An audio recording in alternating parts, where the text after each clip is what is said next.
I call this the capture principle. So what I thought we would do is begin with a couple of card effects and then look at why they work, and then we'll explain how you can use this most remarkable property to create your own amazing card effects. Okay, so that's what we're going to do today. So I have this shuffled deck of cards. What I need to do is I need to choose a couple of helper cards here. So, and you can see what they are. Okay, how about, how about the Queen? That would be fine. Queen of Diamonds. What's another one that we can readily remember as a pair? Oh, what about the King of Diamonds? That's a pair that's easy to remember. So we'll start with the King of Diamonds and the Queen of Diamonds. Very good. Now, what I need you to do is I'm going to have you dictate how many cards we deal, where we deal them from. So if you were here, you could truly make these choices. So I'll begin dealing the cards until you tell me to stop. Stop there. And then I'll take some from somewhere in the middle until you tell me stop. Stop there. There. Okay. And then I'll take some from the bottom. Stop. Okay, very good. So we have this random collection of cards from various places actually in the deck. So what we're going to do now is we're going to sandwich these two. So remember, King of Diamonds and the Queen of Diamonds we'll put on the bottom. So we've sandwiched our little packet that you chose between those two helper cards. And now what we're going to do is we're going to perform a shuffle that gives you a lot of choices as the spectator. So how this will work, it'll seem kind of similar, but it technically is different. So I'm going to begin dealing the cards into piles until you say stop. And then I'll deal into the next pile. Maybe say stop there. Stop, okay. One more, okay. And then we'll deal, okay, great. So this is called the first shall be last, the last shall be first. Now that's just a fancy name for dealing out the cards in the way that we have, and then stacking them in reverse order. So the last cards dealt are the first ones picked up, okay? So we have this collection of cards that really has completely been decided by you, and you saw the helper cards, so you helped me with that, I guess. So what was the first helper card? Wasn't it the King? So I'm going to go ahead and just spell King, K-I-N-G, so King. And the second helper card was the Queen, right? Q-U-E-E-N, very good, okay? And so at this point, we would like to see, where that's brought us, okay? So I'm going to go ahead and just, without doing anything sneaky, I'm going to just go ahead and ribbon spread these on the table. And I want you to look for our two helper cards and see if they've kind of sandwiched or captured anything interesting. So let's see. Oh, yeah, there you go. So there's the King of Diamonds. And then I thought there you go. There's the Queen of Diamonds. Now, do you notice anything interesting? Let's see, did they sandwich any? What the heck? We have a royal flush in diamonds. How in the world did that happen? And how did you just happen to make a whole boatload of choices that led to this result? I think this is evidence that the rich truly do get richer, because it seems that Lady Luck is always smiling down upon them. Okay, so that is the first effect, okay? And it uses this capture principle, okay? So we'll talk about a little bit later, why this works and how you can apply this principle to different situations. Okay, the second effect is called why everyone loves them. Okay, now I just realized that the juxtaposition here of the titles might have you believe that the them is referring to the rich. It's not. It's completely separate. In fact, the them, I can tell you right now, is referring to two of the most popular cards in the entire deck. The first one is the Ace of Spades, and the other one's the Queen of Hearts. Okay, so that's what the them is referring to. So, sorry about that. Okay, so for this effect, what we need is a truly shuffled deck of cards. So if you were here, I'd have you mix this to your heart's content. And then we need to just go through and grab the Ace of Spades and the Queen of Hearts. Ace of Spades and the Queen of Hearts. Oh, there's the Ace of Spades. There you go. Oh, there's the Queen of Hearts. Okay. So these are two of the most beloved cards in the entire deck. Okay, and now what I'm going to do is I'm going to choose what I call two prediction cards. Now, because of the camera bearing down on us, I'll have to go off camera to choose those. Otherwise, it's not much fun if you see the prediction cards ahead of time.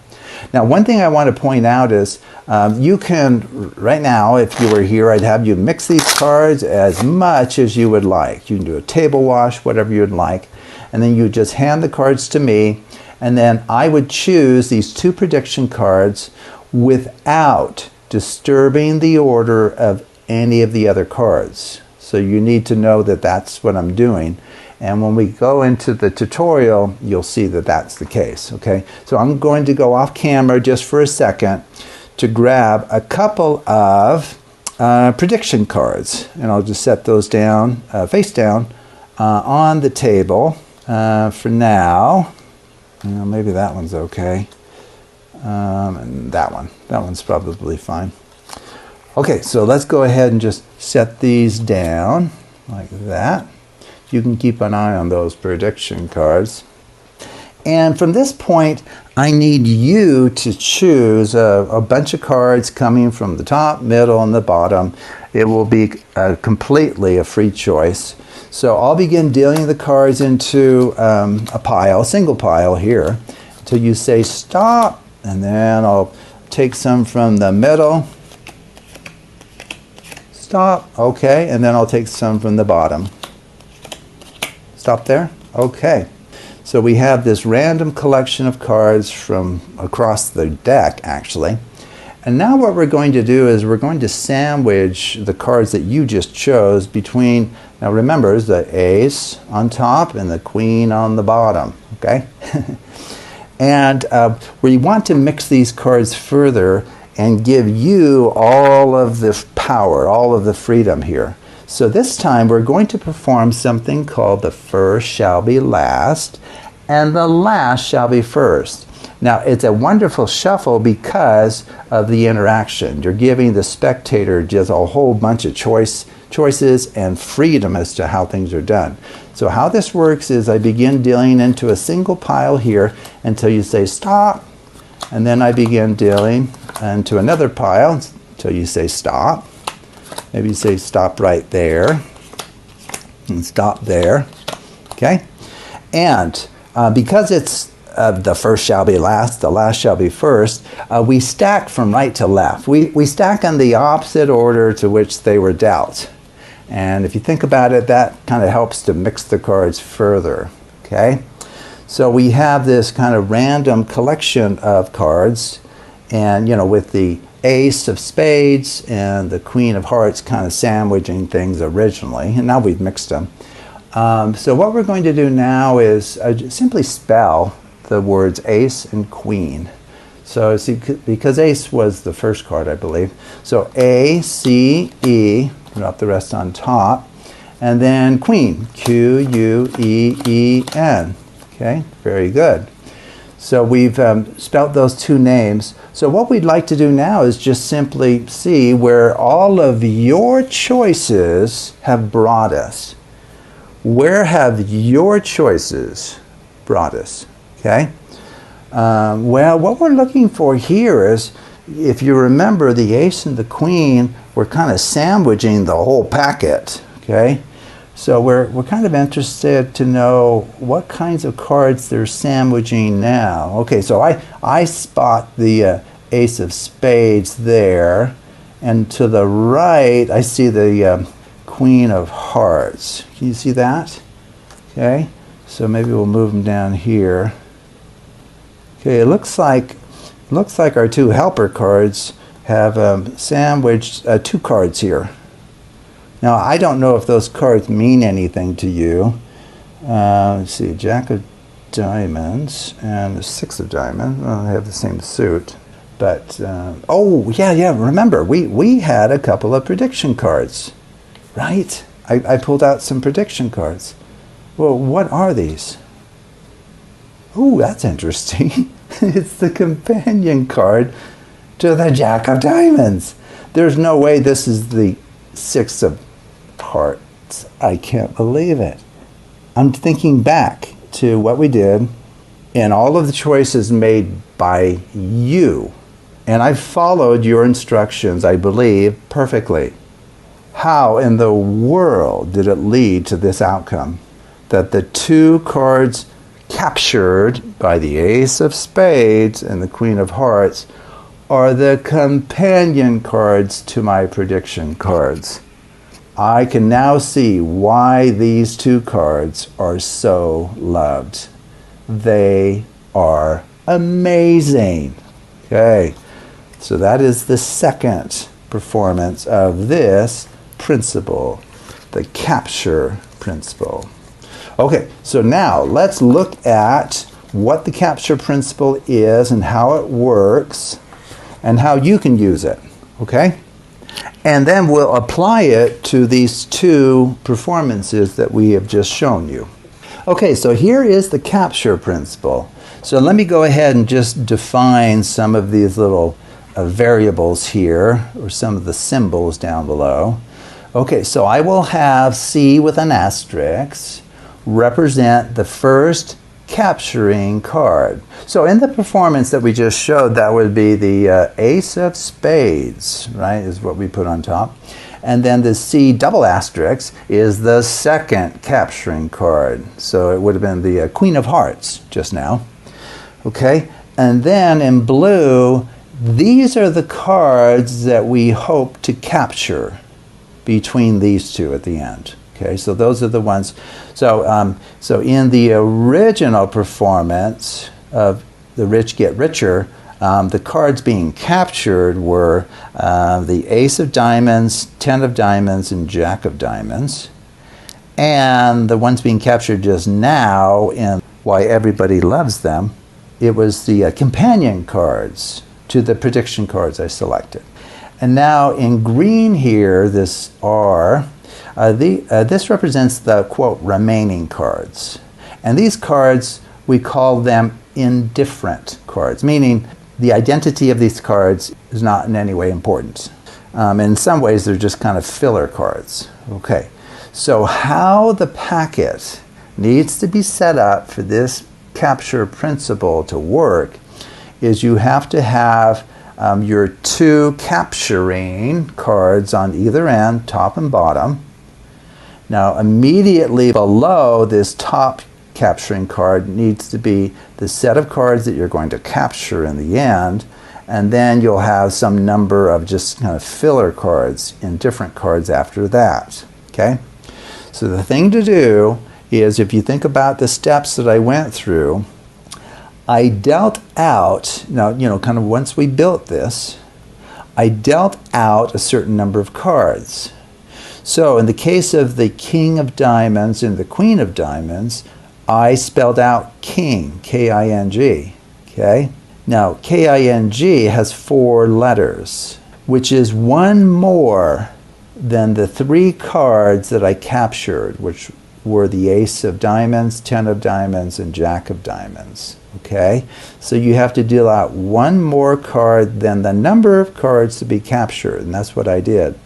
Or in the case of the Why Everyone Loves Them, I just needed to capture the 2 companion cards. How did I do that? I had to deal out 3. So 2 plus 1 is 3. 3 cards. Well, there's 3 letters in the name Ace. So I just spelled out ACE, and that took care of that step. So if you deal out 1 more than the number of cards to be captured, the order of the cards will be reversed. That's what happens when you deal out cards to the table. Okay? And then from there, all we need to do is we simply need to drop the remaining cards on top, the remaining cards in your hand, on top of the ones dealt to the table.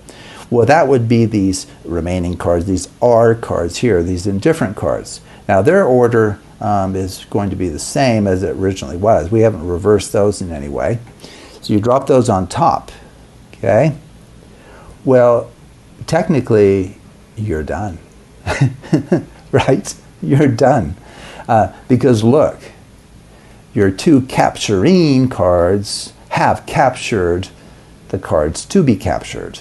Okay, those are in between those 2. Okay, so what I did, and what I recommend that you do, is it's nice to not have the capturing cards at either the top or the bottom. So dealing out somewhere between, say, 2 and n minus 2, that just means 2 fewer than all of these indifferent cards, will guarantee that the capturing cards won't be on either extreme of the packet, right? They'll be kind of buried in the middle, which I think just has a better look to it at the very end, okay? So that prevents the capturing cards from being too close to either the top or the bottom of the packet. Okay, now this is extremely important. This is not where we began the effect, okay? We eventually got to this step, and then we just needed to perform 2 or 3 other steps, and we're done. Where we began with both of these is I had the cards to be captured at the top of the deck. So in the case of the Rich Get Richer, I had the Ace of Diamonds, 10 of Diamonds, and Jack of Diamonds at the very top of the deck. Okay, so those 3 cards were up here, and then the rest of the deck was below them. So what I did was I riffle shuffled in such a way that I left the top 3 cards undisturbed. Okay, so that's how I preserved them at the top. It's not too difficult to do. I've talked about how to do that in other videos, and I can show you again here how to do it. But if you remember, what we did was I allowed you to dictate how many cards we dealt from the top, middle, and bottom. Now, as you know, when you deal cards to the table, it reverses the order. So it'll actually be, this one goes to the bottom, and then C2 will go next, and then however many capturing cards you have, it's important that you deal those out. And then what will happen is, from there, there'll be a certain number of cards that are dealt according to whatever the spectator tells you to do. Okay, so we have what I've called the N indifferent cards, some number of additional cards whose identities are not important.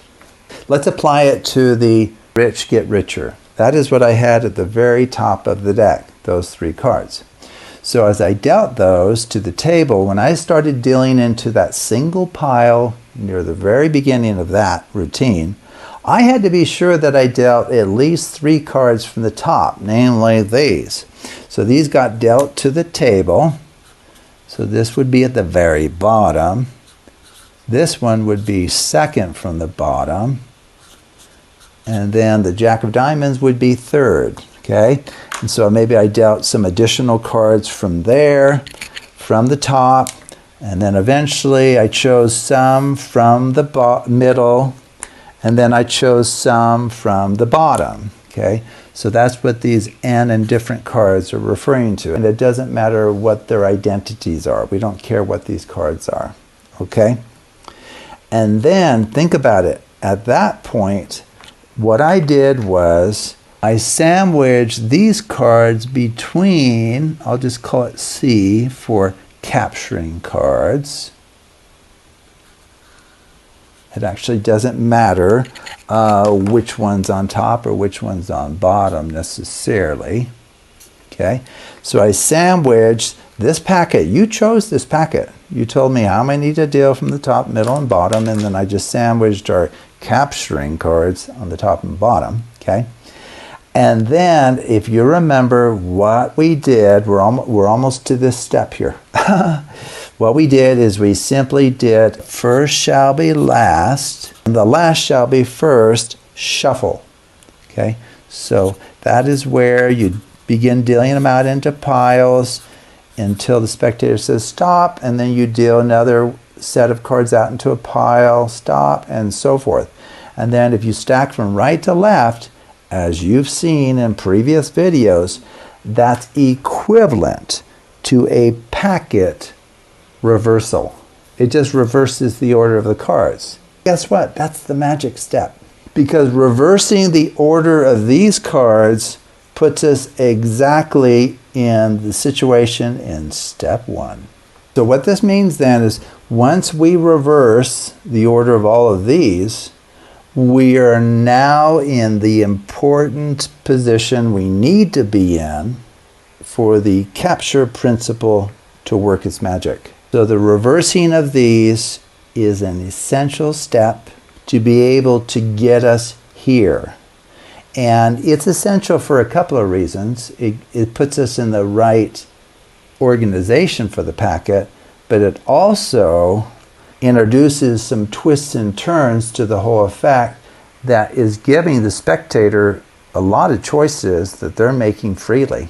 Okay, so they're very much affecting how things are playing out. And that's true, up to a degree. The thing that's maybe not clear to them, hopefully, is that this first shall be last, last shall be first shuffle is actually just reversing the order of all the cards. Okay? And so once we've reversed the order, so that means these blue cards will be at the top and the remaining cards will be at the bottom. And then from there, you just have to deal out one more than the number of cards to be captured. Okay, so in the case of the Rich Get Richer, we dealt out 4 because we had 3 cards to be captured. And in the case of the Why Everyone Loves Them, we dealt out 3, spelling ace, spelled out 3 because we had 2 cards to be captured, namely the companion cards to the prediction cards. Okay, so that's kind of an overview of how this principle was applied to those 2 applications. Okay?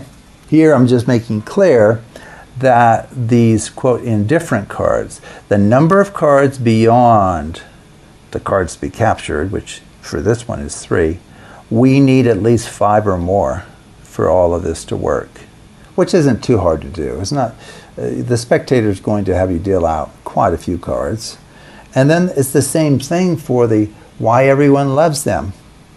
Beyond the top 2 cards being dealt to the table, we just need to be sure that we deal out at least 5 more altogether. Okay, not hard to do because that's only 7 cards total. This is only 8 cards total. A very small packet. Okay, so here's also a picture of how this relates to what we have over here. Okay, in the case of these individual performances. And then what I thought we would do is I have written up all of the steps I went through for these 2 performances. So the Rich Get Richer, let's quickly step through these. So place the ace of diamonds, 10 of diamonds, jack of diamonds at the top of the deck.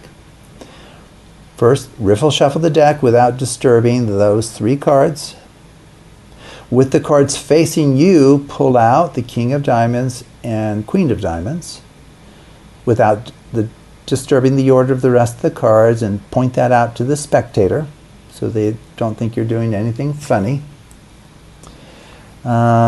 Regarding your choice of the King of Diamonds and Queen of Diamonds, make it appear as if you're just randomly choosing 2 cards. And if you go back and watch my performance, that's what I did. I made it out as if I didn't know ahead of time which cards I was going to choose, but in fact I did. I wanted these 2 so that I could complete a royal flush right there. And then you begin dealing the cards to the table, dealing off at least the top 3. 1, 2, 3. So 3 or more cards. Then deal some from the middle. Once the spectator says stop, dealing from the top. And then when they say stop, then you can begin dealing from the bottom until they tell you a 3rd stop, and then you're done. That will deal out all of the quote indifferent cards.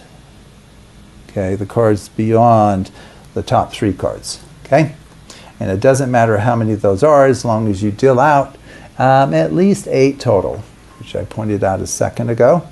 And then you sandwich your dealt out cards between the King of Diamonds and Queen of Diamonds. And it actually doesn't matter, but you can put the King of Diamonds on top and the Queen of Diamonds at the bottom. And now you can decide whether you prefer having those face up or face down. I had them face down. I think that's probably a better choice because it helps hide kind of the method, what's going on here. And then this is one of the magical steps here.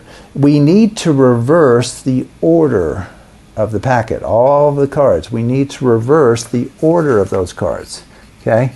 And so that's what I was referring to here. So we have the special cards at the top, rest of the deck, you deal them to the table. It'll look like this, but we need these back on top, right? For this principle to apply, the cards to be captured need to be on top, okay? So we can do that by just reversing the order of these cards, and that will do it. And the way that we did it is this first shall be last and last shall be first, which is a wonderful shuffle because it very much gives the impression that the cards are being mixed in a way that's decided by the spectator, since they're the ones saying stop, as you deal out piles from left to right. And then all I did was I coded, which code stands for count out and transfer.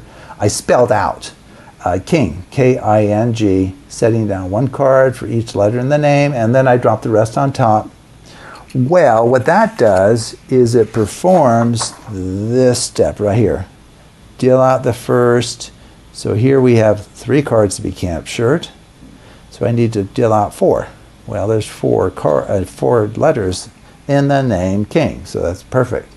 And then this next step really is accomplishing what I recommended earlier. Namely, if you don't do this, you're going to have one of your capturing cards will be at the bottom of the deck. It'll be like that.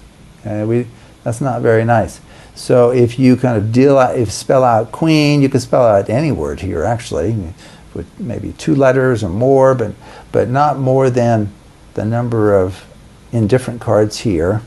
So I recommend just Queen, it'll be perfect. So that will move a bunch of cards from here to down here. And so what it means then is your capturing cards will be kind of located somewhere in the middle-ish of the packet, which I think aesthetically and logistically is a better place for them to be. I mean, having it at the bottom is going to raise suspicions and probably tip off the spectator as to the method. Okay, so this is a good move to make. And then you're done. So reveal that the King of Diamonds and Queen of Diamonds have captured or sandwiched these, which would complete a royal flush. Amazing, amazing. Okay, and then, so that is for the rich shall get richer. Now let's quickly look at why everyone loves them, so that you have this and can refer to it. And if you just perform these steps, if you kind of understand what's going on, you can always add other twists and turns to the whole thing without harming the end result. So for the first one, the rich get richer, there was some setup, right? We had to put the 3 cards at the top, and then I had to preserve them at the top through a bunch of riffle shuffling. Well, what's wonderful about this one is there's no setup, none. You can truly be handed a random deck of cards. Wow.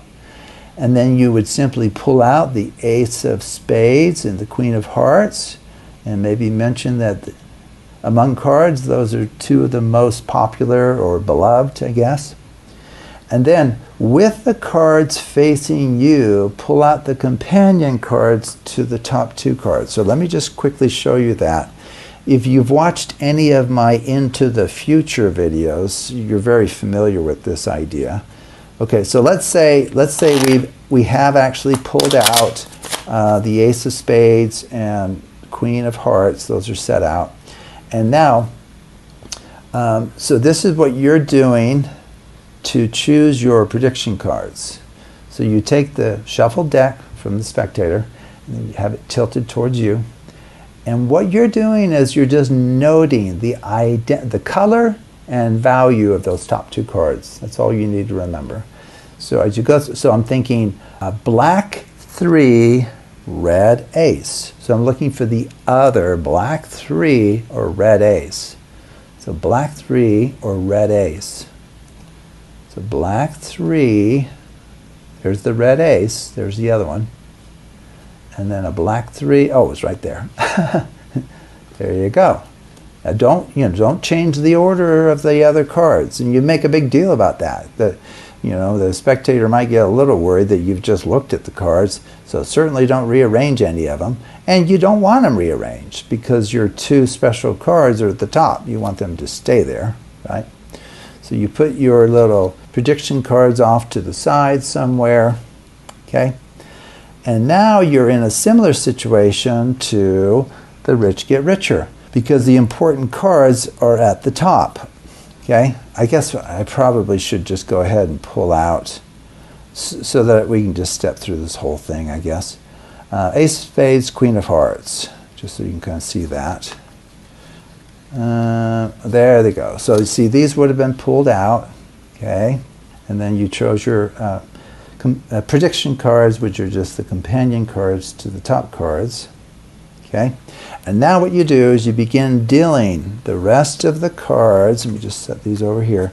The rest of the cards, meaning the cards beyond those 2, to the table. Now you have to be sure that you deal at least those 2 special cards. So and the way to do it is just start dealing and then explain to the spectator. They can say stop whenever they like. Well, you're safe. You've already dealt them. So maybe they say stop. Very good. Take some from the middle. Stop. And then from the bottom. Very good. Okay. So you have this kind of random collection of cards, and they really are. They truly are random. But now what is not necessarily the case, you don't have any knowledge of any of these. Okay, so that's not true. You know something about the bottom 2 cards. But in terms of a random selection of cards, this is as random can be. Okay, so you have these cards right here. And let me just go ahead and just relate it to what I was talking about here with a little diagram. Okay, so we started with the companion cards at the top, the rest of the deck. And then I dealt out until the spectator said stop. Well, what that does is it puts our cards to be captured at the bottom. Well, that's not where we want them. Our cards to be captured for this capture principle to apply need to be moved back to the top. Okay, they need to be moved back to the top. Okay, the way to do that is we're going to perform the first shall be last, the last shall be first. Okay, and that will reverse the order of the cards. Now before we do that, we're going to remember we sandwich this freely chosen packet by the spectator. We sandwich it in between these 2 beloved cards. Okay, and now we need to reverse the order of these cards. So you just do the first shall be last. Maybe they say stop stop, and so forth. And then, now it is essential that you stack from right to left, because otherwise it won't, quote, be a packet reversal. If you stack from left to right, that will genuinely begin to randomize the cards. You don't want that. You need more control over the cards than that. So we just want a simple packet reversal, and that's what this shuffle will do, as long as you stack from right to left. Okay? Okay, so there we are, and then finally we just spell out ace, right? And the reason we do that is because the top cards of interest for us will just be those two companion cards, two of them. And 2 plus 1 is 3. So we need to deal out 3 cards. Well, we chose the ace because it has 3 letters in it. So A, C, E, drop the rest on top. And then as before, spelling out queen, what that does is it avoids having a capturing card at the very bottom of the packet. Okay, so if you just spell out queen, Q-U-E-E-N, it kind of buries the capturing cards, between which we have the captured cards, somewhere kind of in the middle. Okay, and we'll see that now because we're done. So if we go like this, and so what you're looking for is you tell the spectator, you say, do you see our ace of spades and queen of hearts? Oh, there's the ace of spades.